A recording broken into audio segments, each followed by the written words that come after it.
বই যোগচিত্র বৈচিত্র্যে আপনাদের পড়ে শোনাচ্ছিলাম ফ্রান্স কাফকার উপন্যাস দ্য ট্রায়াল। উপন্যাসটির আজ চতুর্থ পর্ব। অধ্যায় ৩। শূন্য সওয়াল ঘরে ছাত্র বিভিন্ন দপ্তর। পরের সপ্তাহে প্রত্যেকটি দিন কে নতুন সমনের জন্য অপেক্ষা করতে থাকলো।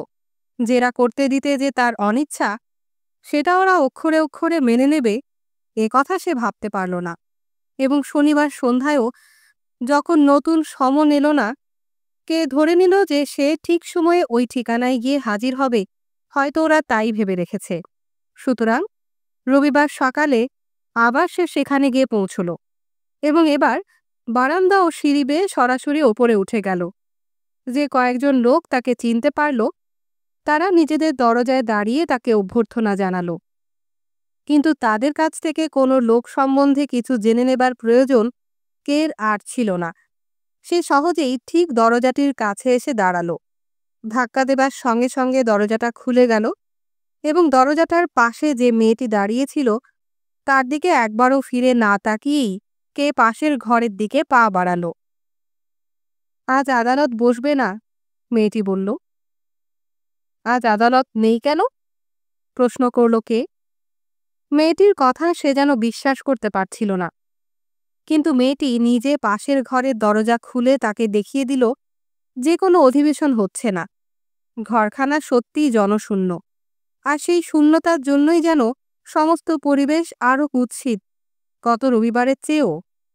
টেবিলখানা এখনও মঞ্চের ওপর রয়েছে এবং টেবিলের ওপর কয়েকখানা বই। বইগুলোর পাতায় একবার চোখ বুলোতে পারি? কে জানতে চাইল। তার যে বিশেষ কোনো কৌতূহল ছিল তা নয়, সে এখানে তার আশাটা একেবারে অর্থহীন করতে চায় না। না বলেই মেয়েটি আবার দরজাটা বন্ধ করে দিল। অনুমতি নেই, ওসব বই মাননীয় ম্যাজিস্ট্রেটের। বুঝলাম, ঘাড় নেড়ে কে বলল। বইগুলো সম্ভবত আইনের এবং এখানকার বিচার পদ্ধতির অবিচ্ছেদ্য অঙ্গ, তাই যাদের ঘাড়ে আদালতে আসার বোঝা, তাদের শুধু নির্দোষ হলেই চলবে না, নির্বোধও হতে হবে। নিশ্চয়ই। কের কথা ঠিক না বুঝেই মেয়েটি জবাব দিল।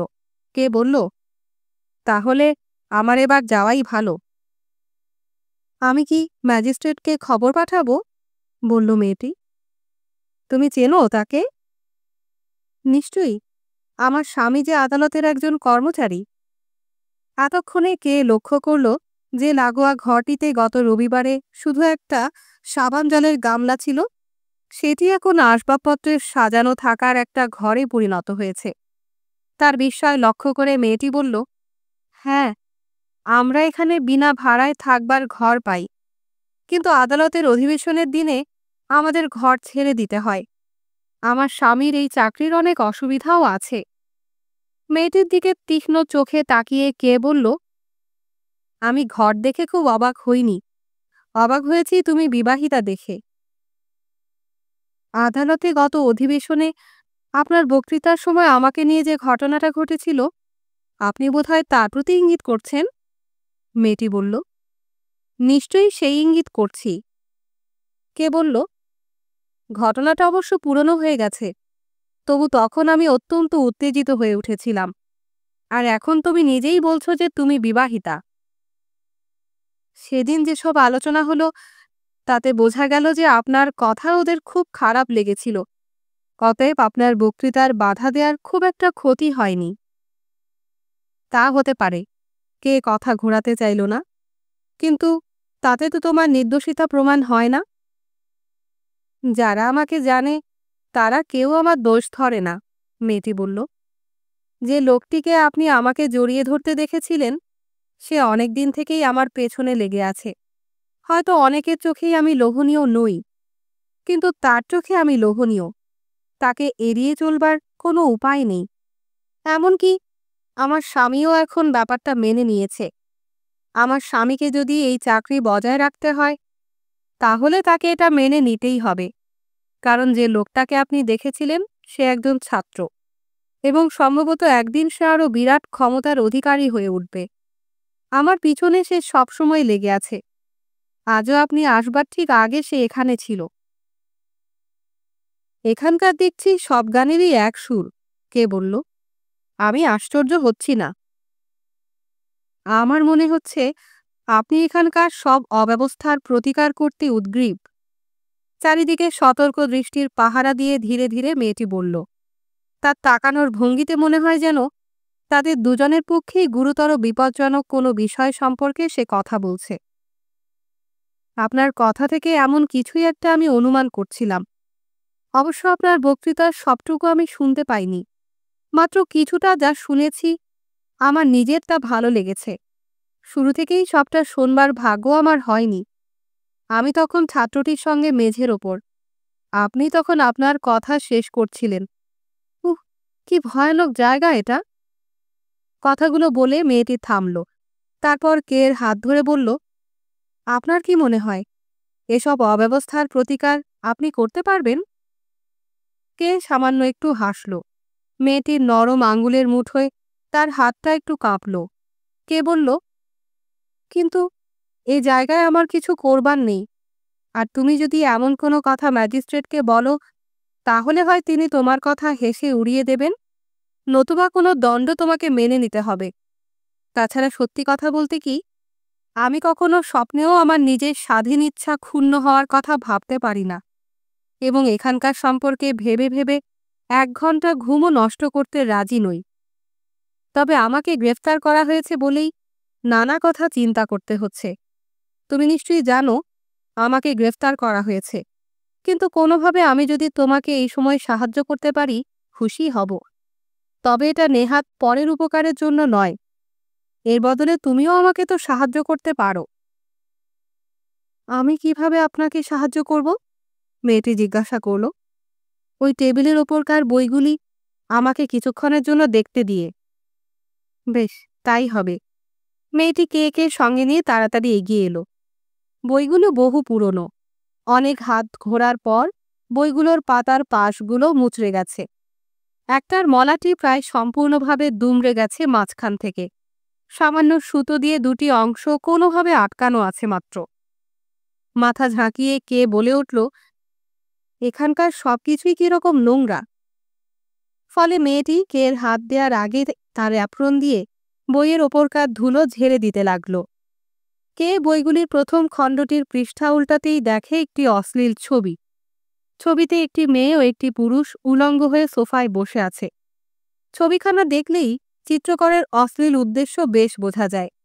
এত স্থূল ধরনের ছবি যে শিল্প মানসিকতার বিন্দুমাত্র চিহ্ন তা থেকে খুঁজে পাওয়া যায় না। দুটো নগ্ন দেহকেই শুধু আঁকা হয়েছে।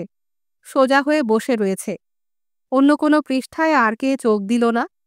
শুধু দ্বিতীয় বইটার নামটা একবার দেখল। সেখানে একটি উপন্যাস। উপন্যাসটির নাম how Greet was plagued by her husband Hans.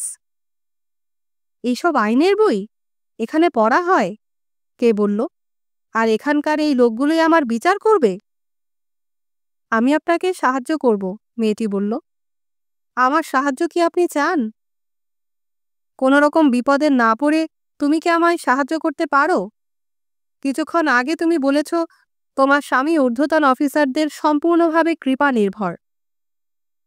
তবু আপনাকে আমি সাহায্য করতে চাই, মেয়েটি বলল। আসুন, এই বিষয়ে আমরা আলোচনা করি। আমার অসুবিধার কথা ভাববেন না। বিপদ সম্পর্কে আমার যত ভীতি তা ভয় পেতে চাই বলেই। আসুন। সে মঞ্চের পাশে দাঁড়িয়ে কে জায়গা করে দিল। তারা পাশাপাশি বসল। তারপর কের মুখের দিকে তাকিয়ে মেয়েটি বলল, আপনার কালো চোখ দুটি কি সুন্দর। আমি লোককে বলতে শুনেছি আমার চোখও নাকি সুন্দর, কিন্তু আপনার চোখ আরও সুন্দর। আপনাকে এখানে প্রথম দেখেই মুগ্ধ হয়েছিলাম, আর আপনার জন্যই পরে আমি মিটিং হলে গিয়েছিলাম। এমন কাজ আমি এর আগে কখনো করিনি। আর বলতে কি, ও ধরনের কিছু করা আমার পক্ষে নিষিদ্ধও বটে। ও, তাই এত কাণ্ড, কে ভাবল। মেয়েটি নিজেকে আমার কাছে সমর্পণ করতে চায়, আর সকলের মতো এরও চরিত্র বলতে কিছু নেই। এখানকার কর্মচারীদের তার আর ভালো লাগছে না, স্পষ্টই বোঝা যাচ্ছে। নতুন যারা এখানে আসে, যাদের ওর ভালো লাগে, তাদেরই সে বলবে। একই কথা বলবে, আপনার চোখ বড় সুন্দর। কে উঠে দাঁড়ালো, যেন সে এতক্ষণ ভাবছিল না, শুধু কথাই বলছিল, নিজের মনের অবস্থা ব্যাখ্যা করছিল। আমার মনে হয় না তুমি কোনোভাবে আমাকে সাহায্য করতে পারো। কে বলল? আমাকে সাহায্য করতে হলে ঊর্ধ্বতন কর্মচারীদের সঙ্গে সদ্ভাব থাকা একান্ত প্রয়োজন। কিন্তু আমি নিশ্চিত জানি সেরকম কোনো পরিচয় এদের কারোর সঙ্গে তোমার নেই। তোমার আলাপ শুধু নিম্নপদস্থ কর্মচারীদের সঙ্গে। ওই নিচুতলার লোকগুলো এখানে দল বেঁধে এসে জোটে।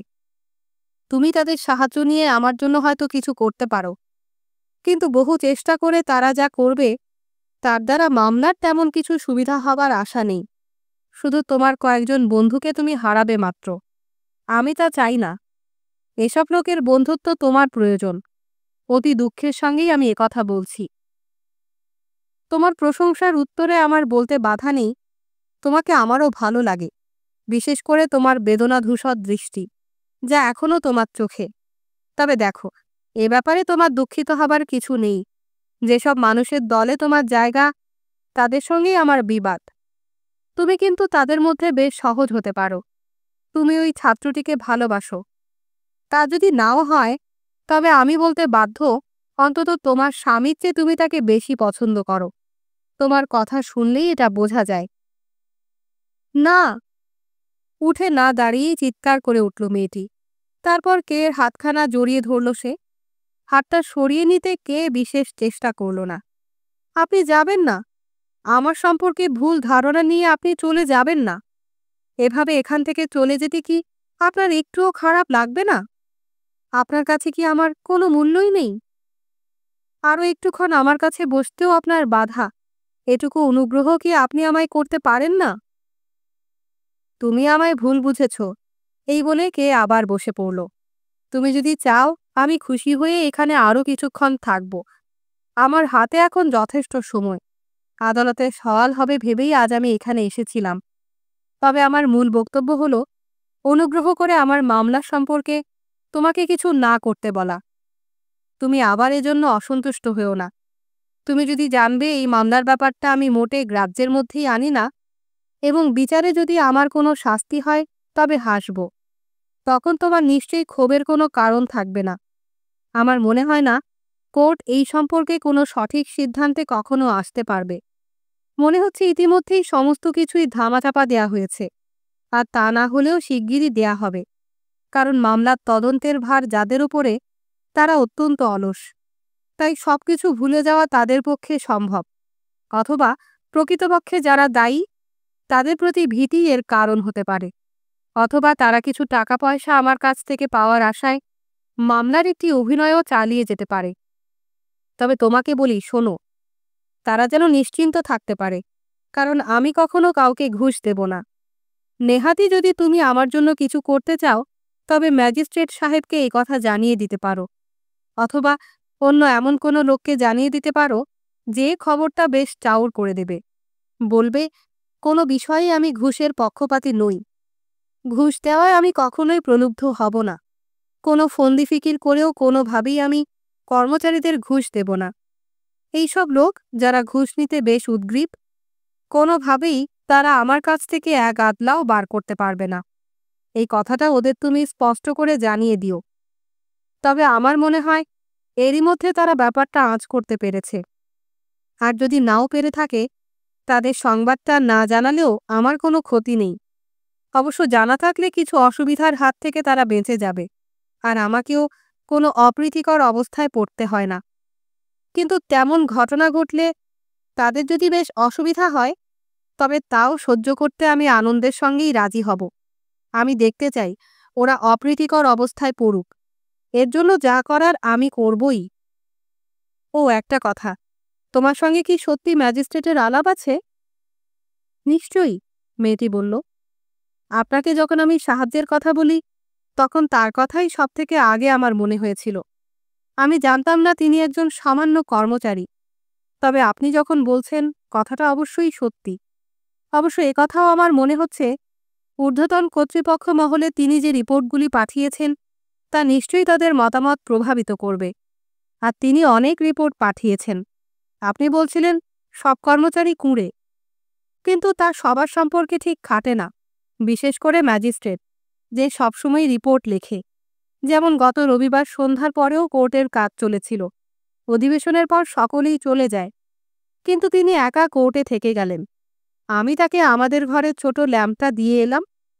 আমাদের ওই একটাই ল্যাম্প, সেটাই তার যথেষ্ট মনে হয়েছিল। আলো পেয়েই সঙ্গে সঙ্গে লেখা শুরু করলেন। ইতিমধ্যে আমার স্বামী বাড়ি ফিরল। রবিবার কোনো কাজ থাকে না। আমরা আমাদের আসবাবপত্র সরিয়ে এনে ঘরটিকে আবার আগের মতো গুছিয়ে নিলাম। তারপর আমাদের কয়েকজন প্রতিবেশী এসে পড়ল। তাদের সঙ্গে আমরা মোমবাতির আলোয় কথাবার্তা বলতে লাগলাম। বলতে কি, তারপর আমরা বেশ ভুলেই গিয়েছিলাম ম্যাজিস্ট্রেটের কথা। দুজনে গিয়ে দিব্যি শুয়ে পড়লাম। হঠাৎ অনেক রাত্রে আমার ঘুম ভেঙে যায়। দেখলাম ম্যাজিস্ট্রেট চুপচাপ আমাদের বিছানার পাশে দাঁড়িয়ে আছেন। এক হাত দিয়ে তিনি আলো আড়াল করবার চেষ্টা করছেন, যাতে আমার স্বামীর মুখে আলো না পড়ে। এমন ধরনের সাবধানতার কোনোই দরকার ছিল না।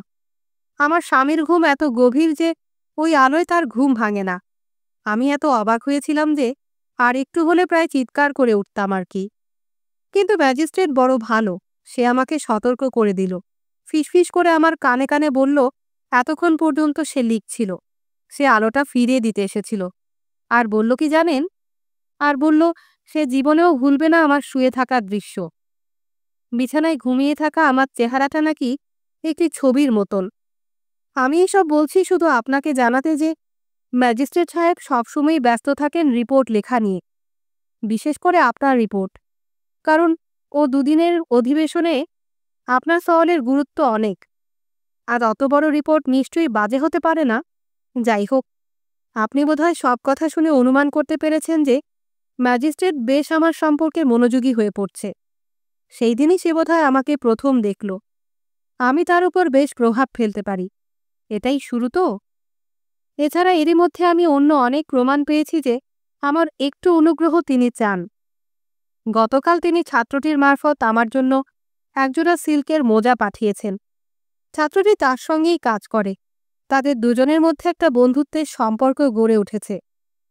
অবশ্যই তিনি বলেছেন আদালতের ঘরটি পরিষ্কার করার ওটা পুরস্কার, কিন্তু ওটা ওসিলা মাত্র। কারণ ও ঘর পরিষ্কার রাখা আমার কাজ, আর আমার স্বামী তা সেটার জন্যেই মাইনে পায়। বড় সুন্দর মোজাগুলো, দেখুন। মেয়েটি তার পা দুটো বাড়িয়ে দিল। মোজা দেখাতে স্কার্টটা তার হাঁটুর উপরে তুলে আনল। মুগ্ধ হয়ে দেখতে দেখতে বলল, মোজাগুলো সুন্দর, ভারী মসৃণ, দেখুন। কিন্তু আমার মতো মেয়ের এসব মানায় না। হঠাৎ মেয়েটি থেমে গেল। কের হাতে হাত রেখে যেন তাকে আশ্বাস দিচ্ছে এমনভাবে বলল, চুপ, বাটল্ট আমাদের লক্ষ্য করছে। এ কথায় ধীরে ধীরে কে তার চোখ তুলল। আদালত ঘরের দরজার সামনে দাঁড়িয়ে একটি ছোটখাটো যুবক। তার পা দুটো যেন অনেকটা ধনুকের মতো বাঁকানো। চালচলনে কিছুটা গাম্ভীর্য আনার চেষ্টায় মুখে সে একটু একটু ঘন লালচে দাড়ির কয়েক গোছা রেখেছে। দাড়িতে সে কেবলই আঙুল বোলাচ্ছে। কে বেশ কৌতূহলী হয়ে লোকটার দিকে তাকালো। তার মনে হলো এই রহস্যজনক আইন বিভাগেরই ও একজন ছাত্র। এর বিরুদ্ধে তাকে দাঁড়াতে হয়েছে। আর এই ছাত্রটি হয়তো কালে কালে এখানকার একজন উচ্চপদস্থ কর্মচারী হয়ে যাবে। কিন্তু দেখা গেল ছাত্রটি কের প্রতি লক্ষ্যই করছে না। সে মেয়েটির দিকে তাকিয়ে একটি আঙুল দিয়ে যেন কি একটা সংকেত করল। এক মুহূর্তের জন্য তার দাড়ি থেকে তার আঙুল সরিয়েছিল সে। ছেলেটি তারপর জানালার পাশে গিয়ে দাঁড়ালো। মেয়েটি এবার কের কানের পাশে ঝুঁকে পড়ে ফিসফিস করে বলল, আমার ওপর রাগ করবেন না দয়া করে, আমাকে এখনই ওর কাছে যেতে হবে।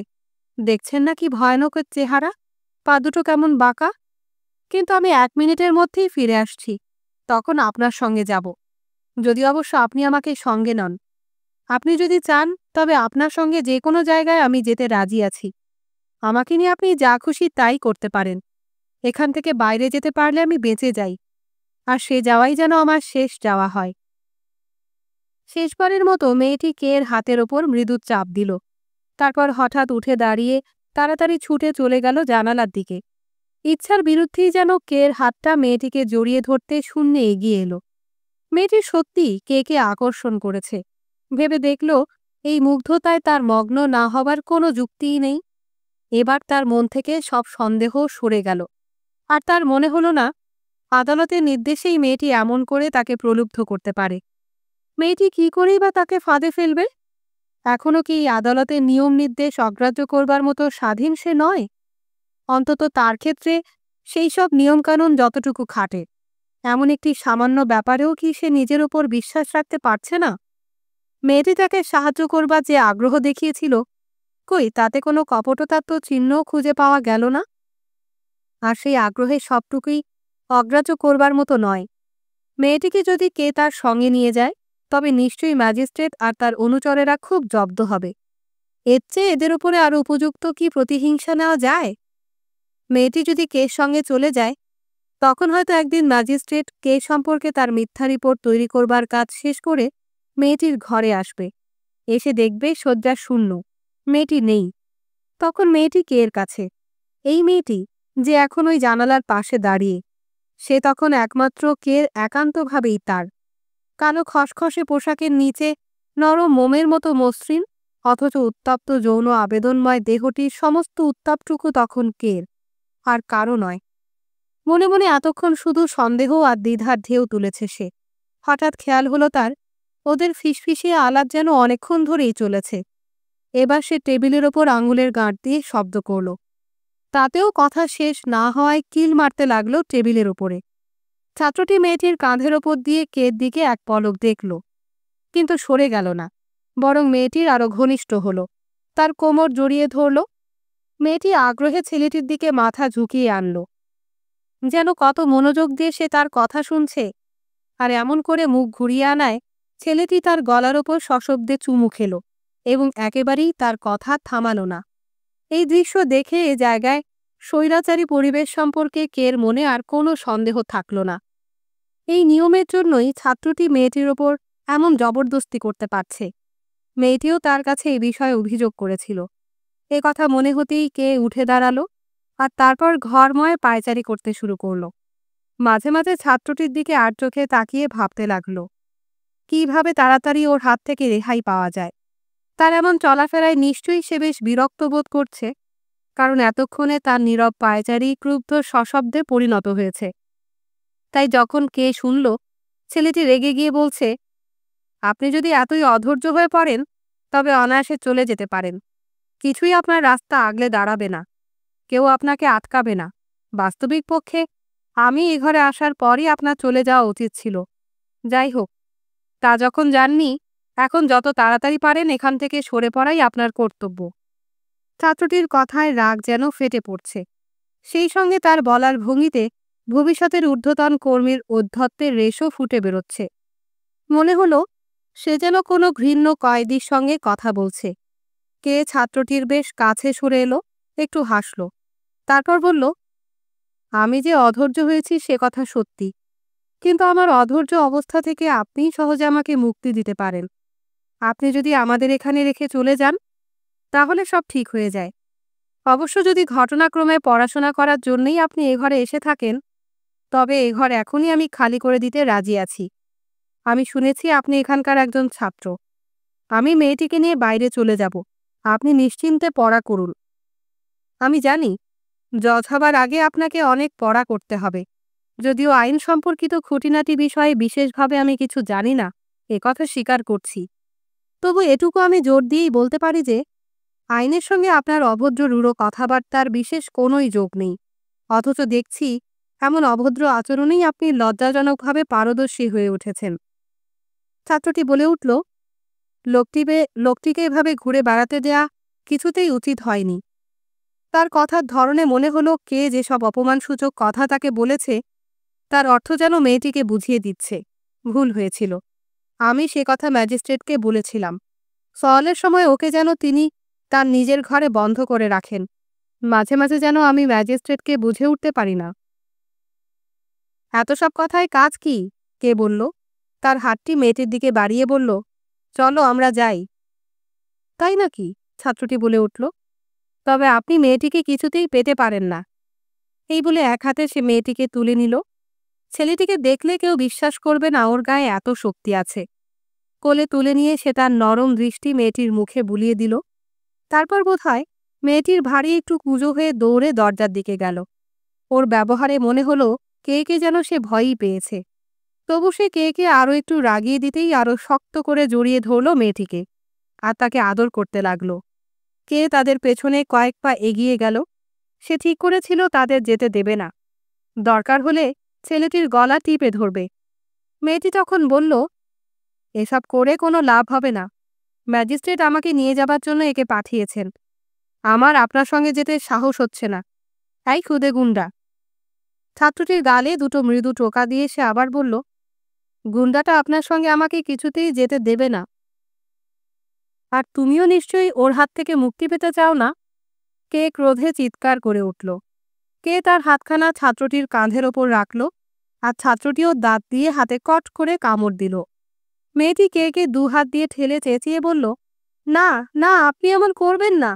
আপনি কি ভেবেছেন? বুঝতে পারছেন না? এমন করলে আমার ভীষণ ক্ষতি হয়ে যাবে। একে যেতে দিন লক্ষ্মীটি, একে যেতে দিন। এ তো শুধু ম্যাজিস্ট্রেটের কথা শুনে কাজ করছে, আমাকে তার কাছে নিয়ে যাচ্ছে। বেশ, তাহলেও যাক, এবং আমিও তোমার মুখ আর কখনো দেখতে চাই না। হতাশায় ক্ষুব্ধ হয়ে বলল। কথা শেষে সে ছাত্রটির পিঠে একটা গুঁতো মারল। গুঁতোটা এতই জোরে হয়েছিল যে ছাত্রটি মুহূর্তের জন্য হোঁচট খেতে খেতে সামলে নিল, কিন্তু কোনো রকমে পড়ে না যাওয়ার আনন্দে অবস্থাটা মানিয়ে নিল। ধীরে ধীরে ওদের পেছন পেছন বেরিয়ে গেল। এবার সে বুঝতে পারল এদের কাছে এই তার প্রথম অঘোষিত পরাজয়। অবশ্য এই নিয়ে দুশ্চিন্তা করার কোনো যুক্তি নেই। যুদ্ধ করবেই ভেবে জেদ ধরেছিল বলেই এই পরাজয় তার পাওনা হলো। সে যখন বাড়িতে থেকে তার রোজকার কাজকর্ম করে, তখন এই লোকগুলোর চেয়ে সে অনেক ওপরে থাকে। এদের যে কোনো লোককেই তখন তার পথ থেকে লাথি মেরে তাড়িয়ে দিতে পারে। সে মনে মনে মজার একটা ছবি আঁকল। আচ্ছা, এমন হয় না? এই হতভাগা ছাত্রটি, যার ধনুকের মতো বাঁকা পা, বিশ্রী মোচড়ানো দাড়ি, সে এলসার বিছানার পাশে হাঁটু গেড়ে বসে হাত জোর করে তার অনুগ্রহ প্রার্থনা করছে। এই কল্পনার ছবিটা এত ভালো লাগলো যে স্থির করল, যদি কখনো সুযোগ হয় তবে সে ছাত্রটিকে নিয়ে একদিন এলসার কাছে যাবে। কৌতূহলের বশবর্তী হয়ে দ্রুত দরজার দিকে হেঁটে গেল। সে দেখতে চেষ্টা করল মেয়েটিকে কোথায় নিয়ে যাওয়া হচ্ছে, কারণ ছাত্রটির গায়ে আর কতই বা জোর যে মেয়েটিকে হাতে তুলে রাখবে, এমনকি রাস্তা পার হবার সময়েও। কিন্তু ততটুকুও তাদের যেতে হলো না। দেখল ঠিক দরজার অপর দিকেই সংকীর্ণ একটি কাঠের সিঁড়ি উপরে উঠে গেছে। উপরে বোধহয় ছোট একটা কুঠুরি আছে। সিঁড়িটার মধ্যপথে বাঁক থাকায় এই প্রান্ত থেকে অপর প্রান্ত দেখা কারো পক্ষে সম্ভব নয়। ছাত্রটি ওই সিঁড়ি দিয়ে ধীরে ধীরে মেয়েটিকে নিয়ে চলেছে, খুব ধীরে। সে হাঁপাচ্ছে আর যেন গঙ্গাচ্ছেও। ইতিমধ্যে তার ক্ষমতায় ভাটা পড়তে শুরু করেছে। মেয়েটি ওপর থেকে নিচে দাঁড়ানো দিকে হাত নাড়ল এবং দু কাঁধে ঝাঁকুনি দিল একবার, যেন সে বলতে চায় এইরকম অপহরণে তার বিন্দুমাত্র দায়িত্ব নেই। সে মোটেই দোষী নয় এর জন্য। তবে ওই নির্বাক অভিনয় থেকে এই কাজে তার অনিচ্ছার আভাস খুব সামান্যই খুঁজে পাওয়া যায়। মেয়েটির দিকে তাকালো। তার দৃষ্টিতে কোনো ভাবান্তর নেই, নেই কোনো ভাষা। মনে হয় মেয়েটি যেন তার কাছে নতুন, সম্পূর্ণ অপরিচিতা। ভাবল সে কোনো মতেই মেয়েটির প্রতি কোনো রকম অবিচার করবে না, ব্যর্থ হওয়ার জন্যেও নয়, এমনকি অতি সহজেই ব্যর্থতার গ্লানি কাটিয়ে যাবার জন্যেও নয়। সে তার কাছে প্রকাশ করবে না যে সে হতাশ হয়েছে, এমনকি কোনো হতাশা বোধ থেকে সে যে সহজে নিজেকে কাটিয়ে উঠতে পারে না এটা জানা সত্ত্বেও কিছু বলবে না। তারা দুজনে সিঁড়ির বাঁকে অদৃশ্য হয়ে গেল। তবু সেখানে পাথরের মতো স্থির হয়ে দাঁড়িয়ে থাকল। সে এই সিদ্ধান্ত নিতে বাধ্য হলো যে মেয়েটি শুধু তাকে প্রতারণাই করেনি, তাকে মিথ্যা কথাও বলেছে। মেয়েটিকে ম্যাজিস্ট্রেটের কাছে নিয়ে যাওয়া হচ্ছে না। ম্যাজিস্ট্রেট নিশ্চয়ই ওই ছোট্ট খুপড়িতে বসে অপেক্ষা করছে না। ছোট্ট কাঠের সিঁড়িটা থেকে কিছুই বোঝা যায় না, যত দীর্ঘ সময় ধরে তা নিরীক্ষণ করা হোক না কেন। কিন্তু দেখল একটা ছোট কার্ড ওর পাশে আটকানো রয়েছে। এগিয়ে গিয়ে সে দেখতে পেল ছেলেমানুষি অনভ্যস্ত হাতের লেখায় তাতে লেখা আছে ওপরে আদালতের দপ্তরসমূহ। বোঝা গেল আদালতের দপ্তরগুলো এ বাড়ির ওপরতলার চিলে কোঠাতেই। এই ব্যবস্থার ফলে কারো মনে কি আদালত সম্পর্কে শ্রদ্ধার উদ্রেক হতে পারে? যারা অভিযুক্ত আসামি তারাও সহজে বুঝতে পারবে আদালতের আর্থিক সংগতি কত সামান্য। যে বাড়িতে এর বিভিন্ন দপ্তর, সেই বাড়ির বিভিন্ন অংশের সবচেয়ে গরিব যারা তারাই বসবাস করে। অবশ্য এমন সম্ভাবনাও আছে যে ওদের প্রচুর টাকা। কিন্তু কর্মচারীরা তা আদালতের কাজে ব্যয় না করে নিজেদের পকেটস্থ করেছে। এমন সম্ভাবনাও একেবারে উড়িয়ে দেয়া যায় না। এ পর্যন্ত কে এখান থেকে যে অভিজ্ঞতা লাভ করেছে তা থেকে এমন ধারণা করাই বোধহয় সবচেয়ে বেশি সম্ভব। তাই যদি হয়, তবে এমন দুর্নীতির জন্যেও অন্তত কিছু আশার কারণ তার আছে। দরিদ্র আদালত থেকে তবু এও ভালো। দরিদ্র আদালত অপরাধীর পক্ষে রীতিমতো অপমানকর। এখন কে বেশ বুঝতে পারল প্রথম দিন থেকে কেন এখানে তাকে আসবার জন্য সময় না দিয়ে বাড়িতেই ওভাবে গ্রেফতার করা হলো। এই ম্যাজিস্ট্রেটের তুলনায় সে অনেক বেশি আরামে আছে। সে একটা খুপড়িতে বসে কাজ চালায়। আর কে? ব্যাংকে তার একটা বিরাট ঘর। তারই সংলগ্ন আবার একটি ছোট বসার ঘরও আছে। সেই ঘরের প্রকাণ্ড কাচের জানালা দিয়ে সে বাইরে ব্যস্ত শহরের জীবনটা দেখতে পায়। একথা ঠিক, এবং জোর করেই বলা যায় যে সে ঘুষ কি অন্য কোনো উপায়ে উপরি আয় করে না, অথবা তার কোনো অধস্তন কর্মচারীকে তার জন্য কোনো মেয়ে জুটিয়ে আনতেও বলে না। বস্তুত কে এই সমস্ত সুযোগ সুবিধার কোনোটাই নিতে চায় না, অন্তত এই জীবনে। কে তখনও সেই কার্ডটার পেছনেই দাঁড়িয়েছিল। এমন সময় একজন লোক নিচ থেকে ওপরে উঠে এলো। খোলা দরজা দিয়ে সে দেখল ঘরের ভিতরটা। এখান থেকে আদালত ঘরের সবটাই দেখা যায়। তারপর লোকটি কে জিজ্ঞাসা করল যে সে এখানে কোনো একটি মেয়েকে দেখেছে কিনা। কে জিজ্ঞাসা করল, তুমি এই আদালতের একজন পরিচারক, তাই না? হ্যাঁ, লোকটি বলল। ও, আপনিই কে? আপনাকেই কি অভিযুক্ত করা হয়েছে? এবার বুঝতে পেরেছি। আপনাকে স্বাগত জানাই। কথা শেষ করে সে কের দিকে তার হাত বাড়িয়ে দিল। কে মোটেই এমন ব্যবহার আশা করতে পারেনি। আজ আদালত বসবে না, পরিচারক বলে চলল। কে চুপ করে থাকল। লোকটির সাধারণ শহুরে পোশাকের দিকে তাকিয়ে বলল সে, আমি জানি। ওর জ্যাকেটের ওপরেই যা কিছু আদালতের চিহ্ন। একটি সাধারণ বোতাম ছাড়া বাকি দুটো গিল্টির বোতাম। বোতাম দুটো দেখে মনে হয় ও দুটো যেন কোনো সামরিক ইউনিফর্মের কোট থেকে ছিঁড়ে নেওয়া হয়েছে। আমি কিছুক্ষণ আগে তোমার স্ত্রীর সঙ্গে কথা বলছিলাম। সে এখন এখানে নেই। ছাত্রটি তাকে ওপরে ম্যাজিস্ট্রেটের কাছে নিয়ে গেছে। এবার পরিচারকটি বলল, বলুন তো ব্যাপারটা কি? ওরা সবসময় আমার স্ত্রীকে আমার কাছ থেকে নিয়ে যায়। আজকে রোববার, আজ আমার কোনো কাজ করার কথা নয়। তবু তারা আমাকে একটা বাজে কাজে বাইরে পাঠিয়েছিল। কাজ কিছু নয়, আসলে ওরা আমাকে এখান থেকে আর কোথাও সরিয়ে ফেলল মাত্র, যাতে তাদের এসব কাজে আমি কোনো বাধা হয়ে না দাঁড়াই। আমাকে তারা খুব দূরেও পাঠায়, যাতে আমার মনে এই আশা থাকে যে একটু তাড়াতাড়ি করলেই যেন আমি সময় মতো আমার স্ত্রীর কাছে আবার ফিরে আসতে পারবো। আর আমিও তাই করেছি। যথাসম্ভব দ্রুত দৌড়ে যেখানে আমাকে পাঠানো হয়েছিল সেখানে গেলাম। আতখোলা অফিসে জানলা দিয়ে আমি খবরটুকু দিয়েই আবার রুদ্ধ নিঃশ্বাসে এখানে ফিরে এসেছি। অথচ ছাত্রটা আগেই এসে পড়েছে। ওকে তো বেশি দূর থেকে আসতে হয় না। চিলেকোঠা থেকে ওইটুকু কাঠের সিঁড়ি, শুধুমাত্র তাকে নেমে আসতে হয়। আমার কাজ যদি ওপরে ওদের ওপর নির্ভর না করত, তবে ওকে আমি দেখে নিতাম। এই দেয়ালের ওপর মেরে ওকে চ্যাপ্টা করে দিতাম অনেক আগেই। এই কার্ডটার পাশেই। আমার রোজকার স্বপ্ন এখন এটা। আমি দেখি ও যেন মেঝের কিছুটা ওপরে দেয়ালে চ্যাপ্টা হয়ে মরে আছে। হাত দুটো ছড়ানো, আঙুলগুলো মোচড়ানো, বাঁকা পা দুটো আরো বেঁকে গিয়ে গোল হয়ে গেছে, আর চারদিকে রক্ত। কেবলই রক্ত। কিন্তু এখন পর্যন্ত এসব শুধুই স্বপ্ন থেকে গেছে। কে অল্প হেসে জিজ্ঞাসা করল, এছাড়া কি অন্য কোনো উপায় নেই? না, অন্য কিছু আছে বলে আমি অন্তত জানি না। আর এখন অবস্থা আগের চেয়েও খারাপ। এতদিন ছাত্রটি শুধু তার নিজের সম্ভোগের জন্যেই আমার স্ত্রীকে নিয়ে যেত। এখন আমি যা ভেবেছিলাম তাই হয়েছে। আমার স্ত্রীকে এখন ম্যাজিস্ট্রেটের আনন্দ বিধানের জন্যেও নিয়ে যাওয়া হয়। কে জিজ্ঞাসা করল, এ ব্যাপারে কি তোমার স্ত্রীরও কোনো দোষ নেই? কথাটা বলার সময় কে নিজেকে বেশ সংযত করে রেখেছিল। তখনও সে মনে মনে ঈর্ষা বোধ করেছে। নিশ্চয়ই, আদালত পরিচারক বলে উঠল, তার অনেক দোষই আছে। সে নিজেই ছাত্রটির কাছে ধরা দিয়েছে।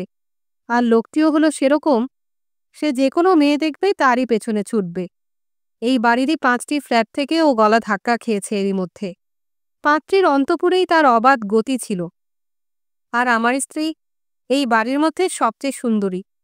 আমি এমন অবস্থায় পড়েছি যে কিছুই প্রতিকার করতে পারি না। কে বলল, তুমি যা বললে তা যদি ঠিক হয় তবে তো কিছু করবার আছে বলে মনে হয় না। কেন না? আদালত পরিচারকটি প্রশ্ন করল। সে যখন আবার আমার স্ত্রীর পেছনে লাগবে তখন যদি তাকে বেশ করে ধমকি দেয়া যায় তবে সে আর কিছু করতে সাহস করবে না। ও একটা কাপুরুষ, কিন্তু আমি ওকে ধমকাতে পারি না, আর কেউ আমার হয়ে এ কাজ করবে না, কারণ সকলেই তাকে ভয় পায়। সে তো এখানে খুবই প্রতিপত্তিশালী লোক। কেবল আপনার মতো কোনো ভদ্রলোক এ কাজ করতে পারে। আশ্চর্য হয়ে কে জিজ্ঞাসা করল, কেন? আমার মতো লোক কেন? কারণ আপনাকে গ্রেফতার করা হয়েছে, আদালত পরিচারক এর জবাবে বলল। হ্যাঁ, তাই তো লোকটাকে আমার বেশি ভয় পাবার কারণ রয়েছে। যদিও আমি জানি মামলার ফলাফলের ওপর সে কোনো রকম প্রভাব ফেলতে পারবে না, তবে প্রাথমিক সওয়ালে তার কিছু হাত থাকলেও থাকতে পারে। হ্যাঁ, তা অবশ্য ঠিক, আদালত পরিচারক বলল। তার কথায় মনে হলো তার নিজের বক্তব্যের মতোই কে কথাও যেন স্বয়ং সমর্থিত। তবু কথা বলা যায়, আমাদের দুটো মামলার ব্যাপারেই এখানকার কেউ কিছু করতে পারে না। আমার তা মনে হয় না, কে বলল। অবশ্য তার জন্যে ছাত্রটিকে শিক্ষা দিতে আমার বাধবে না। যেন খুব ভদ্রভাবেই আদালত পরিচারকটি বলে উঠল, তাহলে আমি আপনার কাছে অত্যন্ত কৃতজ্ঞ থাকব। তার হাবে ভাবে মনে হলো সে ঠিক যেন বিশ্বাস করতে পারছে না এত সহজেই তার মনোবাসনা পূর্ণ হতে পারে। এমনও হতে পারে, কে বলে চলল, এখানকার আরও কয়েকজন কর্মচারী সম্ভবত একই শিক্ষা পাওয়া দরকার। হ্যাঁ হ্যাঁ, ঠিক তাই, আদালত পরিচারক কের কথায় সায় দেয়। সে এবার কের দিকে বেশ গভীর বিশ্বাসের দৃষ্টিতে তাকালো। এতক্ষণ সে সাহস পায়নি, কের সঙ্গে এমন বন্ধুত্বের মতো ব্যবহার করেও নয়। সে আরও বলল, এমন অবস্থায় পড়লে কোনো মানুষই বিদ্রোহী না হয়ে পারে না। কিন্তু ওদের আলাপ যেন আর তেমন জমছে না। আদালত পরিচারকটি কেমন অসুবিধা বোধ করছিল মনে হয়। হঠাৎ তাই সে কথার বাঁক ফেরালো। যাই হোক, এখন আমাকে ওপরে খবর দিতে হয়। আপনিও আসবেন নাকি? কে বলল, আমার তো ওপরে কোনো কাজ নেই। আপনি দপ্তরগুলি দেখতে পারেন, কেউ আপনাকে লক্ষ্য করবে না। ওপরে গিয়ে কি কিছু দেখবার আছে? ইতস্তত করে কে জিজ্ঞাসা করল। কিন্তু হঠাৎই ওপরে যাবার জন্য যেন একটা আগ্রহ অনুভব করে সে। আদালত পরিচারক জবাব দিল, আমার তো মনে হয় ওপরের অনেক কিছুই আপনাকে বেশ আকর্ষণ করতে পারে। বেশ, তাহলে চলুন, অবশেষে কে বলল। আমি আপনার সঙ্গেই যাই। এই বলে সে দ্রুত সিঁড়ি ভাঙতে শুরু করল, এমনকি পরিচারকটির চেয়েও দ্রুত। ওপরে উঠে হঠাৎ সে থমকে দাঁড়ালো, তার কারণ দরজার পেছনেও কয়েকটা সিঁড়ির ধাপ। এরা দেখছি সাধারণ মানুষের কথা একেবারেই ভাবে না। তারা কারো কথাই ভাবে না, কোনো ব্যাপারেই ভাবে না। দেখুন এই বসবার ঘরটা, দেখুন। একটি প্রকাণ্ড বারান্দা, বিভিন্ন দপ্তর কয়েকটি সাদামাঠা দরজা দিয়ে ভাগ করা। যদিও আলো আসার জন্য কোনো জানালা নেই, তবু সে জায়গায় বিশেষ অন্ধকার ছিল না, কারণ কিছু দপ্তরের কোনো আব্রু নেই। শুধু খোলা দরজায় কাঠের রেলিং ছাদ পর্যন্ত উঠে গেছে। যেটুকু আলো তার সারিবদ্ধ রেলিংয়ের ফাঁকে ওই পথেই আসে। সেই অস্ফুট আলোয় দেখা যাচ্ছিল কয়েকজন কেরানিকে। তারা কেউ ডেস্কের সামনে বসে লিখছিল, কেউ রেলিংয়ের ধারে দাঁড়িয়ে বাইরের লবিতে লোকজনের যাতায়াত দেখছিল। লবিতে মাত্র কয়েকজন লোক ছিল। তার কারণ বোধহয় সেদিনটা রবিবার। প্রায় যেন রুটিন মাফিক তারা বারান্দায় দুপাশে পাতা কাঠের বেঞ্চিতে একা একা গিয়ে বসছিল। তাদের পোশাক অপরিচ্ছন্ন ও জীর্ণ, কিন্তু তাদের মুখের ভাব, চালচলন, তাদের দাড়ি কাটার ধরন, আরও নানা খুঁটিনাটি বিষয় লক্ষ্য করে দেখলে স্পষ্ট বোঝা যায় ওরা উঁচু শ্রেণীর লোক। বারান্দায় টুপি রাখার কোনো হ্যাট র্যাক না থাকায় তাদের টুপিগুলি তারা বেঞ্চির নিচে রেখেছিল। বোধহয় একজন অন্যজনকে অনুসরণ করছিল এভাবে টুপি রাখতে। দরজার কাছে যারা বসেছিল তারা কে এবং আদালত পরিচারককে দেখতে পাওয়া মাত্র উঠে দাঁড়িয়ে অভিবাদন জানালো। অন্যান্যরাও তাদের অনুকরণ করল একে একে। তারা যেন মনে করল উঠে দাঁড়ানোই উচিত, তাই দুজনে যাবার পথেই প্রত্যেকেই উঠে দাঁড়ালো। তারা সম্পূর্ণভাবে সোজা হয়ে দাঁড়াচ্ছিল না, তাদের পিঠটা কুঁজো হয়েছিল, হাঁটু দুটো সামান্য বাঁকানো। তারা যেন রাস্তার ভিখারিদের ভঙ্গিতে দাঁড়িয়েছিল। কে আদালত পরিচারকের জন্য একটু দাঁড়ালো। সে এখন সামান্য পেছনে পড়ে। সে এলে কে তাকে বলল, ওদের চালচলন কিরকম বিনয়ী দেখেছেন? হ্যাঁ, আদালত পরিচারক জবাব দিল, ওরা অভিযুক্ত। ওদের প্রত্যেকেই কোনো না কোনো মামলার আসামি, কোনো অপরাধে দোষী সাব্যস্ত। তাই নাকি? কে বলল, তাহলে ওরা তো আমারই মতো একই পথের পথিক। এই বলে সে সবচেয়ে যে লম্বা, প্রায় পক্ককেশ, সেই লোকটির দিকে ফিরল। সৌজন্যের সুরে জিজ্ঞেস করল তাকে, আপনি এখানে কি জন্য অপেক্ষা করছেন? এমন অপ্রত্যাশিত প্রশ্নে লোকটির সবকিছু যেন কেমন গোলমাল হয়ে গেল। লোকটি ভীষণ ঘাবড়ে গেল, কারণ প্রকৃতপক্ষে সে হয়তো বেশ বাস্তববাদী লোক। সে অন্য অবস্থায় নিজের ব্যক্তিত্ব একটুও খর্ব না করেই যে কোনোভাবেই নিজেকে মানিয়ে নিতে পারত, অথচ এখানে সে একটা সামান্য প্রশ্নের উত্তর কি দিতে হবে তাই জানে না। সে তার পাশের মক্কেলদের দিকে তাকালো। ভাবখানা যেন কের প্রশ্নে জবাব দিতে সাহায্য করা তাদের কর্তব্য। যদি সে তার ঠিক ঠিক জবাবদিহি না করতে পারে, তবে এটা হবে সেই জন্যই যে কেউ তার সাহায্যে এগিয়ে আসেনি। এবার আদালত পরিচারকটি এগিয়ে এলো। লোকটির কাছে গিয়ে তাকে চাঙ্গা করে দেবার চেষ্টায় বলে উঠল, এই ভদ্রলোক শুধু জানতে চাইছেন আপনি কি জন্য অপেক্ষা করছেন। ভদ্রলোকের এই প্রশ্নের জবাবটা দিয়ে দিন শুধু। পরিচারকটির প্রশ্ন লোকটির মনে যেন প্রভাব বিস্তার করল। আমি অপেক্ষা করছি, লোকটি বলতে শুরু করল, কিন্তু শেষ করতে পারল না।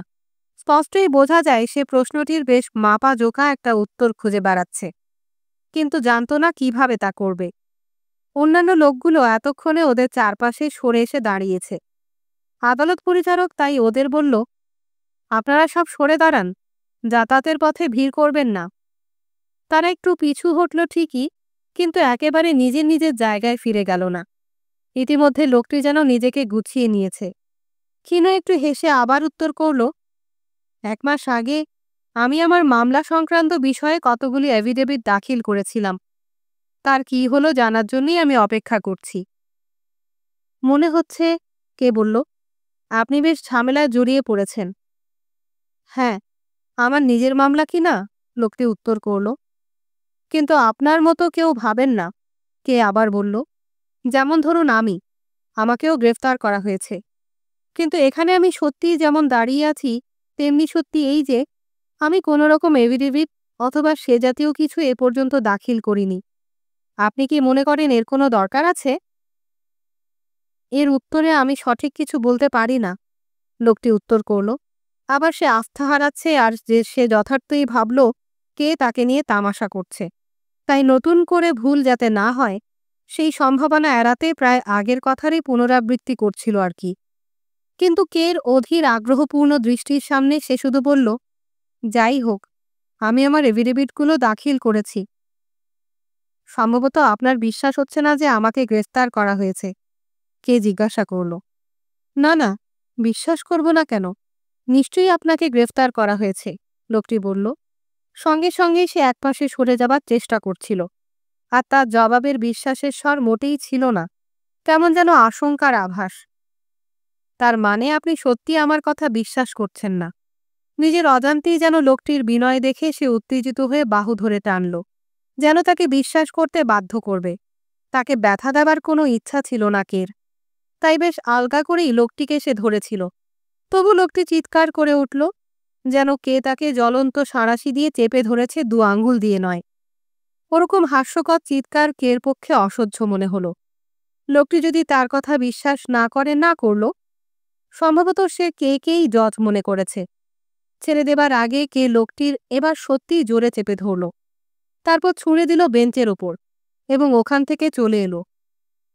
অধিকাংশ আসামি এমন স্পর্শকাতর, আদালত পরিচারক বলল। তাদের পেছনে অন্যান্য প্রায় সব আসামি সেই লোকটিকে ঘিরে ধরেছে। তখন তার চিৎকার ততক্ষণে থেমেছে। লোকগুলো যেন তার কাছ থেকে সমস্ত ঘটনাটা জানতে চাইছে মনে হলো। একজন ওয়ার্ডার তখন এলো কের কাছে। তার সঙ্গে কোমরে বাঁধা তলোয়ারই তার পরিচয় দিচ্ছিল। তলোয়ারের ধারালো দিকটা দেখে বোঝা যায় সেটা অ্যালুমিনিয়ামের তৈরি। কে সেটির দিকে বিস্মিত হয়ে হাঁ করে তাকালো, আর হাত বাড়িয়ে দিল তলোয়ারের ধারটা পরখ করতে। তলোয়ারটা তাকে সত্যি অবাক করেছে। ওয়ার্ডারটি এসেছিল গোলমালের কারণ কি তাই জানতে। ঘটনা সম্পর্কে সে প্রশ্ন করল, আদালত পরিচারক অল্প কথায় তাকে ভাগিয়ে দেবার চেষ্টা করলেও ওয়ার্ডারটি গেল না। বলল সে নিজেই সবকিছু তদন্ত করবে। এই বলে সে গটগট করে চলে গেল। সে ছোট ছোট কিন্তু দ্রুত পা ফেলছিল। বোধহয় ওর বাত আছে। যাবার আগে সে সকলকে যেন কুর্নিশ করে গেল। কে এইসব ব্যাপার নিয়ে, বিশেষ করে ওয়ার্ডারটি এবং অন্যান্য লোকজনদের নিয়ে মোটেই মাথা ঘামালো না। অন্তত বেশিক্ষণ ওদের কথা ভাবল না। কারণ বারান্দা দিয়ে যেতে যেতে হঠাৎ সে ডান দিকে একটি বাঁক দেখতে পেল। বাঁকা পথটি একটি খোলা জায়গায় শেষ হয়েছে। ওখানে কোনো দরজা নেই। আদালত পরিচারকের কাছে জানতে চাইল ওটাই ঠিক পথ কিনা। মাথা নেড়ে জানালো হ্যাঁ, ওটাই পথ। কে তখন সেই দিকে মুখ ঘুরিয়ে নিয়ে চলতে আরম্ভ করল। তার খুব খারাপ লাগছিল এই কথা ভেবে যে সবসময় আদালত পরিচারকের থেকে দু এক পাশে এগিয়ে চলেছে, আর এজন্য এইরকম একটা জায়গায় তাই তার নিজের প্রহরী পরিবৃত বন্দী মনে হতে পারে। এ কথা মনে আসায় কয়েকবারই সে থামল পরিচারকের জন্য, কিন্তু বারে বারেই সে আবার পেছনে পড়ে যায়। অবশেষে কে বলল, যেন এই অস্বস্তি থেকে উদ্ধার পাবার জন্যই, এই জায়গা দেখা আমার শেষ হয়েছে, চলুন এখন আমরা যাই।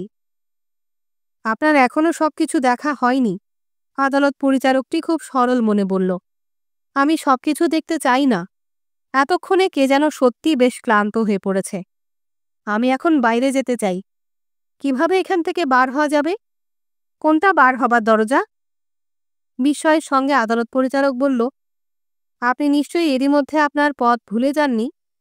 এখান থেকে সোজা কোণের দিকে চলে যান, তারপর ডান দিকে বারান্দা দিয়ে সোজা দরজার দিকে বেঁকে যান, তাহলেই বেরোবার রাস্তা পেয়ে যাবেন। আপনিও আসুন আমার সঙ্গে, কে বলল। আমাকে রাস্তাটা ঠিক ঠিক দেখিয়ে দিন। এখান থেকে অনেকগুলো বারান্দা দেখা যাচ্ছে। আমি আমার রাস্তা কখনোই খুঁজে পাব না। এবার ধমকের সুরে কথা বলল আদালত পরিচারকটি। যাবার মাত্র একটিই পথ আছে। আমি আপনার সঙ্গে এখন যেতে পারবো না, কারণ আমার এখন খবরটা দিয়ে আসতে হবে। ইতিমধ্যেই তো আপনার জন্য আমার বেশ অনেকটা সময় নষ্ট হয়ে গেছে। এবার কে আগের চেয়েও গলার পর্দা চড়ালো। না, আপনি আসুন আমার সঙ্গে। অবশেষে সে যেন আদালত পরিচারকের মিথ্যাচারণ ধরে ফেলেছে। ওভাবে চিৎকার করবেন না, ফিসফিস করে আদালত পরিচারকটি বলল। এখানে চারিদিকেই দপ্তরখানা। আপনি যদি একা যেতে না চান তবে আমার সঙ্গে আরও একটু এদিকে আসুন। আমার খবরটা দেয়া পর্যন্ত অপেক্ষা করুন, তারপর আমি আনন্দের সাথেই আপনাকে সঙ্গে করে নিয়ে যাব। না না, কে বলল, আমি আর দেরি করতে পারবো না। আপনাকে আর খবর দিতে হবে না, এখনই আমার সঙ্গে আসুন। কে এতক্ষণ তার চারপাশে তাকিয়ে দেখেনি। যখন অনেকগুলি দরজার মধ্যে একটা কাঠের দরজা হঠাৎ খুলে গেল, তখন সে ঘুরে দাঁড়ালো। একটা মেয়ে এসে উপস্থিত হলো। কের উঁচু গলার স্বরই সম্ভবত তাকে এখানে আকৃষ্ট করে এনেছে। ভদ্রলোকটি কি চান? সে জিজ্ঞাসা করল। মেয়েটির থেকে বেশ কিছু পেছনে কে দেখল একটি পুরুষ অস্পষ্ট আলোয় এগিয়ে আসছে। কে আদালত পরিচারকের দিকে তাকালো। সে বলেছিল কের প্রতি কেউ মনোযোগ দেবে না, কেউ তাকে লক্ষ্য করবে না, কিন্তু এরই মধ্যে দুজন লোক তার পেছনে লেগেছে। অন্যান্য কর্মচারীদেরও এগিয়ে আসতে বেশি দেরি হবে না মনে হচ্ছে। ওখানে আসার জন্য আবার তার কাছে কোনো কৈফিয়ত না জিজ্ঞাসা করে বসে। সে এসবের একমাত্র বোধগম্য ও বাঞ্ছনীয় উত্তর এই দিতে পারে যে সে একজন অভিযুক্ত ব্যক্তি। সে তার সওয়ালের পরবর্তী তারিখ জানতে এসেছে। এই উত্তর কিন্তু তার দিতে ইচ্ছা হলো না, বিশেষত এটা সত্য নয় বলেই। বেশ কৌতূহলের বশবর্তী হয়েই তো সে এখানে এসেছিল। আরও সম্ভাব্য কারণ হলো সে এখানে এসেছিল আসলে নিজেকে বোঝাতে যে আইন বিভাগের ভিতরটাও বাইরের মতোই ন্যাক্কারজনক তারই প্রমাণ পেতে। বাস্তবিক তার মনে হলো সে এই বিষয় ঠিকই ভেবেছে। তার আর কোনো বিষয় খোঁজখবর করার দরকার নেই। এইটুকু সময়ের মধ্যে যা সে দেখেছে তাই তার পক্ষে যথেষ্ট। কোনো উচ্চপদস্থ কর্মচারীর মুখোমুখি হবার মতো উপযুক্ত মানসিক অবস্থা এখন আর তার নেই। তাদের যে কেউ ওই দরজাগুলির যে কোনো একটির পেছন থেকে সহজেই আবির্ভূত হতে পারে। সে এখনই আদালত পরিচারকটির সঙ্গে এই জায়গা থেকে চলে যেতে চায়, যদি দরকার হয় একাই এবং এই মুহূর্তেই। কিন্তু এমন নীরব এবং অনড় ভঙ্গি নিশ্চয়ই কে কে আরও লক্ষণীয় করে তুলেছে। মেয়েটি আর আদালত পরিচারকটি তার মুখের দিকে তাকিয়ে আছে। তারা যেন পরমুহূর্তেই কের নিশ্চুপ ভঙ্গির কোনো বিরাট পরিবর্তন ঘটুক আশা করছে। এমন কোনো পরিবর্তন যা তারা কোনোভাবেই না দেখে যেন ছাড়বে না। বারান্দায় যাতায়াতের পথের শেষ প্রান্তে কে একটি লোককে এসে দাঁড়িয়ে থাকতে দেখল। ওকে এর আগেও দূরে দাঁড়িয়ে থাকতে দেখেছে সে। নিচু একটা দরজার চৌকাঠ ধরে পায়ের পাতার ওপর আলতো ভর দিয়ে দুলছে সে, যেন সেও একজন উৎসাহী দর্শক। কিন্তু এদের মধ্যে মেয়েটি এই প্রথম লক্ষ্য করল কের এই নির্বাক আচরণ বা অদ্ভুত ব্যবহার। সে একখানা চেয়ার এগিয়ে এনে বলল, আপনি বসবেন না? সঙ্গে সঙ্গে কে চেয়ারটার ওপর বসে পড়ল। চেয়ারের হাতলের ওপর তার কনুই দুটো চেপে দিয়ে যেন নিজেকে সে সামলে নিতে চেষ্টা করল। সে নিজেকে নিশ্চিন্ত, নিরাপদ ভাবতে চাইল যেন। মেয়েটি জিজ্ঞাসা করল, আপনার কি মাথাটা ঘুরছে? ক্লান্তি বোধ করছেন আপনি, তাই না? তার মুখটা এখন কের মুখের খুবই কাছে এগিয়ে এলো। তার চোখে সেই হিংস্র দৃষ্টি, যা অনেক নবযৌবনা মেয়ের মুখে চোখে অত্যন্ত স্পষ্ট। আপনি ভয় পাবেন না, এমন অবস্থা এখানে স্বাভাবিক। যে কোনো লোক প্রথম থেকে এলেই এমনই অসুস্থ হয়ে পড়ে। আপনিও বোধহয় এই প্রথম আসছেন। বেশ, তাহলে আশ্চর্য হবার কিছুই নেই। ছাদের ওপরটায় এখানে সূর্যের প্রচণ্ড তাপে সিলিংগুলি গরম হয়ে উঠেছে, আর তার জন্যই এই জায়গাটা অফিসের উপযুক্ত বাড়ি হয়ে ওঠেনি। অবশ্য এগুলি বাদ দিলে কিছু সুবিধাও আছে এখানে। যেদিন এখানে অনেক বেশি মক্কেলের ভিড় হয়, তা সে প্রায় প্রত্যেক দিনেরই ঘটনা, তখন বাতাস শ্বাস প্রশ্বাস নেবারও অনুপযুক্ত হয়ে ওঠে। আপনি আরও অনেক কিছু এখানে দেখতে পাবেন। নানা রকম কাপড় চোপড় কেচে এখানে শুকোতে দেয়া হয়। আপনি তো আর ভাড়াটেদের কোনোভাবেই তাদের নোংরা কাপড় ধোয়া বন্ধ করতে পারেন না। তাই আপনি যদি একটু অজ্ঞান হয়ে যান, তবে আশ্চর্যের কিছু নেই। কিন্তু কয়েকদিন আসা যাওয়ার পর এসব ব্যাপারে অভ্যস্ত হয়ে যেতে হয়। তখন আর অজ্ঞান হবার ভয় থাকে না। এখানকার সব কীরকম অসহ্য দমবন্ধ করা, তাও তখন আপনি একেবারে লক্ষ্যই করবেন না। আপনি কি এখন একটু সুস্থ বোধ করছেন? কে মেয়েটির এত কথার কোনো উত্তর দিল না। অত্যন্ত বেদনার সঙ্গে সে উপলব্ধি করল তার লজ্জাজনক পরিস্থিতিটুকু। সাময়িক দুর্বলতার ফলে নিজেকে এই লোকগুলোর হাতে ছেড়ে দিয়েছে সে। এমনকি এখন তার অজ্ঞান হবার কারণ জানা সত্ত্বেও সে বিন্দুমাত্র সুস্থ বোধ করছে না। আগের চেয়ে আরও যেন অসুস্থ সে এখন। মেয়েটি এই অবস্থার সঙ্গে সঙ্গে লক্ষ্য করল। তাড়াতাড়ি হুকে লাগানো একটা লাঠি দেয়ালের পাশ থেকে টেনে নিয়ে কে ঠিক মাথার ওপরেই স্কাইলাইটটা খুলে দিল। ঝরঝরে বাতাস ঘরে ঢুকে যাতে কের উপরকার হয়, সেই চেষ্টাই করছিল সে। কিন্তু বাতাসের সঙ্গে সঙ্গে কালো কালো ঝুল ভেতরে এসে পড়ল। মেয়েটি আবার স্কাইলাইটটা দ্রুত হাতে বন্ধ করে দিল। কের ধুলোমাখা হাতটা সে নিজের রুমালে মুছে দিল। তারপর এসব লক্ষ্য করবার মতো অবস্থা তখন কের একেবারেই ছিল না। যতক্ষণ না সে পরিপূর্ণ চেতনায় ফিরে আসে, উঠে ওখান থেকে চলে আসার মতো শক্তি ফিরে পায়, ততক্ষণ সে চেয়েছিল ওখানেই চুপ করে বসে থাকতে। তবু তার মনে হলো সে যত কম এই লোকগুলো সম্পর্কে বিব্রত বোধ করবে, তত তাড়াতাড়ি সে সুস্থ হয়ে উঠবে। কিন্তু মেয়েটি এখন বলল, আপনি এখানে আর থাকতে পারবেন না। আমরা আছি বলে এখানকার কাজকর্মে ব্যাঘাত হচ্ছে। কে অনুসন্ধিৎসু দৃষ্টিতে চারিদিকে চোখ বোলালো। ভাবল কিসের ব্যাঘাত ঘটাচ্ছে তারা, আর কেমনভাবেই বা তা ঘটাচ্ছে। আপনি যদি চান, আপনাকে আমি সিক রুমে নিয়ে যেতে পারি। দরজায় দাঁড়ানো সেই লোকটিকে সে ডেকে বলল, অনুগ্রহ করে আমায় একটু সাহায্য করুন। সে তৎক্ষণাৎ সরে এলো কাছে। কিন্তু কের সিক রুমে যাবার কোনো ইচ্ছা ছিল না। তার মনে হতে লাগলো যতই তাকে আরও দূরে বা অন্য কোথায় নিয়ে যাওয়া হবে, ততই অবস্থা তার পক্ষে আরও খারাপ হবে। আমি এখন বেশ সুস্থ বোধ করছি, এবার আমি চলে যেতে পারবো। এই বলে কে অমন আরাম ঘন চেয়ার ছেড়ে উঠে দাঁড়ালো। এতই আরামে সে বসেছিল যে উঠে দাঁড়াতেই তার সমস্ত দেহ কেঁপে উঠল। নিজেকে সে সোজা করে দাঁড় করাতেই পারল না। আমি দাঁড়াতে পারছি না।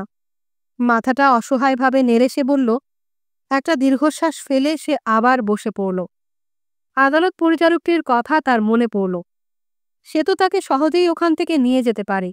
যদিও কে নিজে দুর্বল, মনে হচ্ছে সে লোকটা অনেক আগেই সরে পড়েছে। ওই মেয়েটি ও লোকটির শরীরের ফাঁক দিয়ে কে একবার উঁকি মেরে দেখল। ওরা তার সামনেই দাঁড়িয়ে, কিন্তু কোথায়? আদালত পরিচারকটির টিকিটেরও পাত্তা নেই। আমার মনে হয়, লোকটি বলল, ভদ্রলোকের অজ্ঞান হবার কারণ হলো এখানকার আবহাওয়া। তাই সিকরুমে নিয়ে গেলে তিনি সুস্থ বোধ করবেন না। সবচেয়ে ভালো হয় যদি তাকে এখান থেকে, এই বিভিন্ন দপ্তরের আওতা থেকেই সরিয়ে নেওয়া হয়। এটাই তিনি সবচেয়ে বেশি পছন্দ করবেন। লোকটির পোশাক বেশ মজাদার, যদিও ছাই রঙের, তবে বেশ চকচকে ওয়েস্টকোটটা তার গায়ে, বেশ লক্ষ্য করবার মতো পোশাক।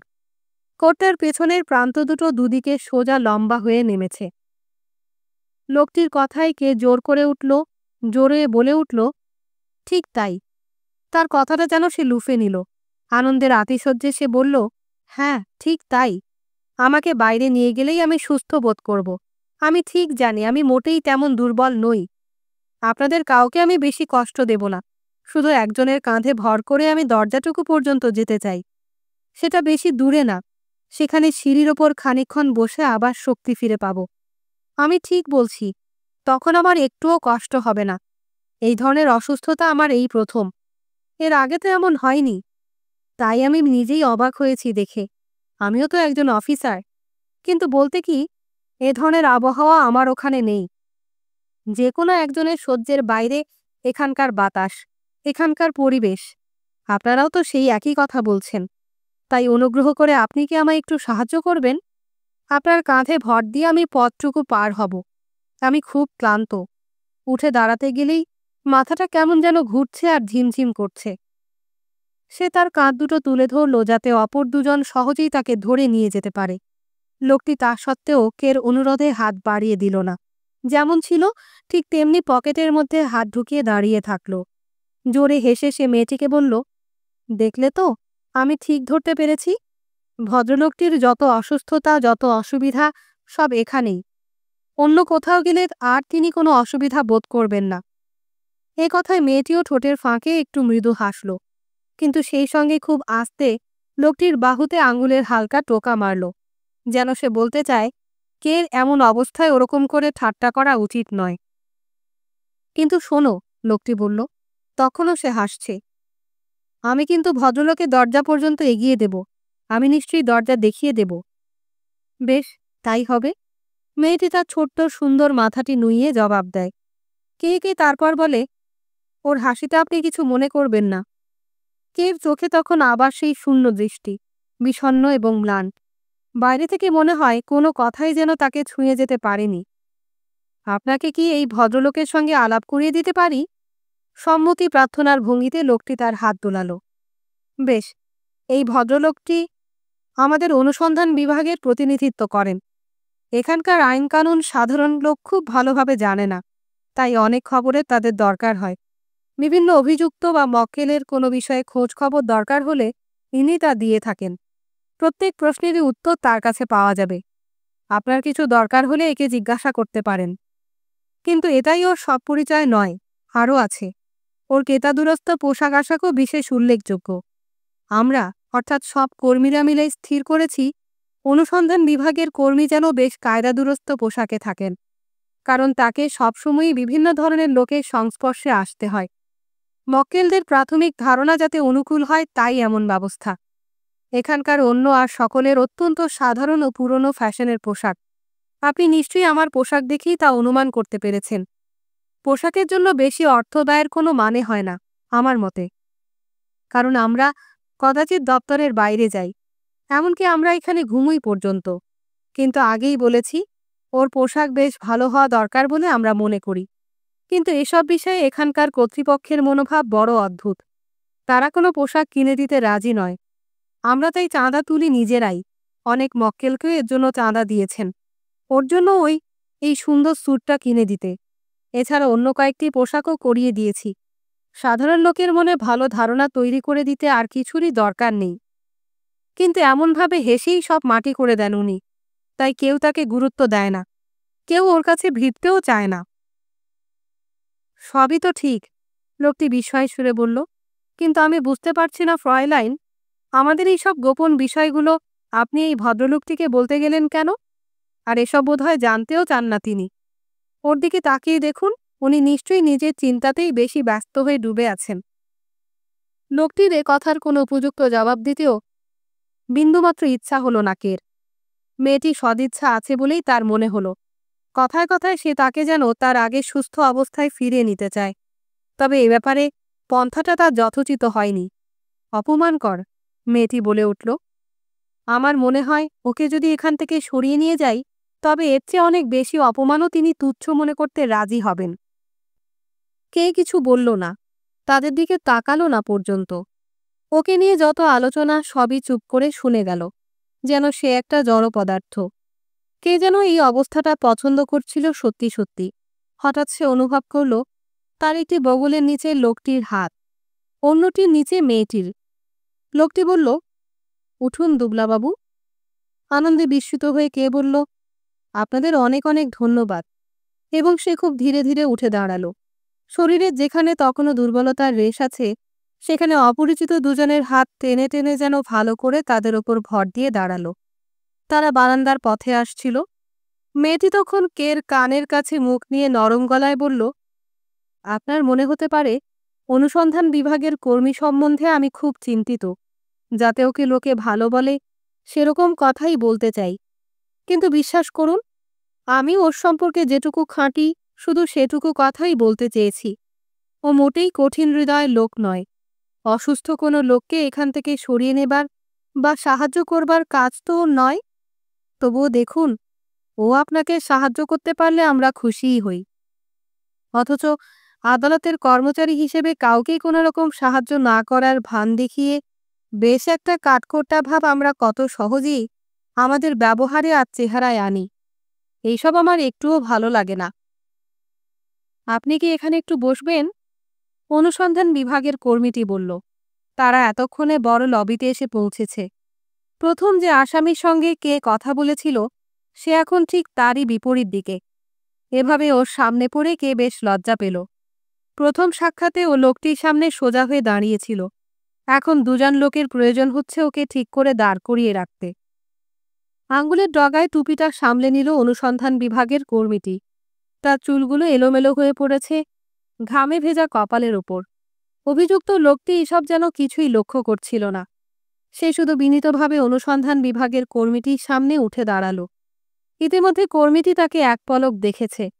লোকটি তার উপস্থিতির কারণ বা কৈফিয়ত দিল।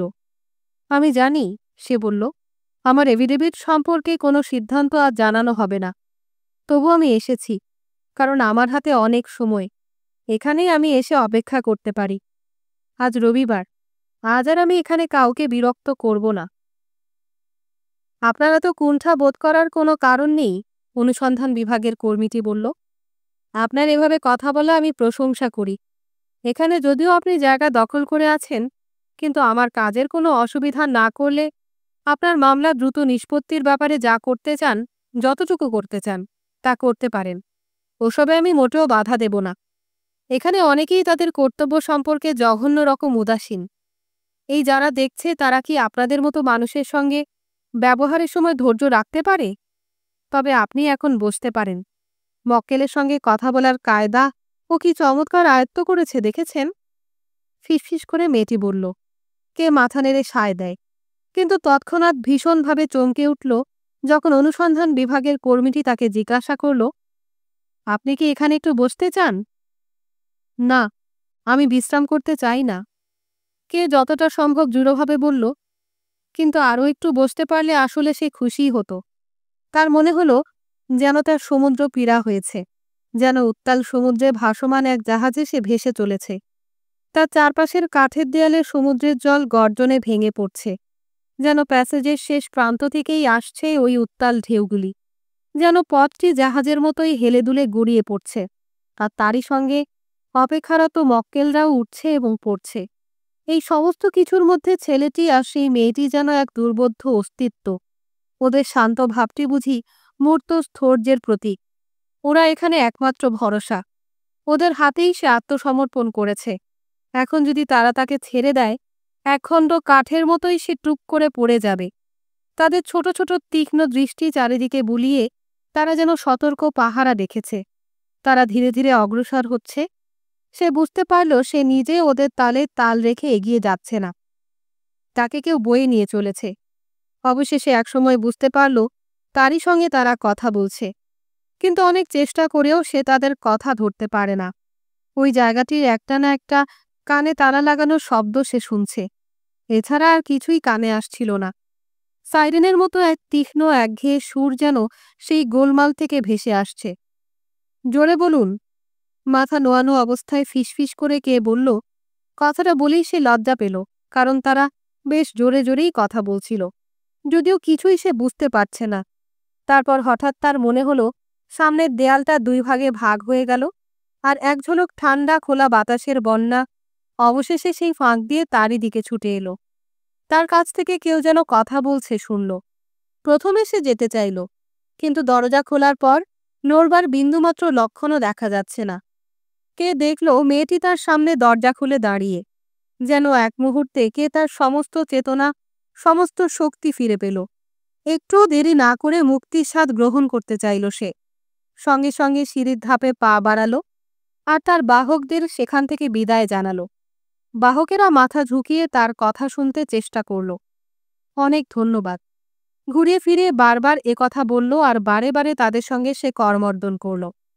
কিন্তু যখন সে বুঝতে পারল তারা অফিসের বদ্ধ আবহাওয়া থেকে হঠাৎ বাইরে খোলা হাওয়ায় এসে একটু অস্বস্তি বোধ করছে, তখনই সে তাদের হাত ছেড়ে দিল।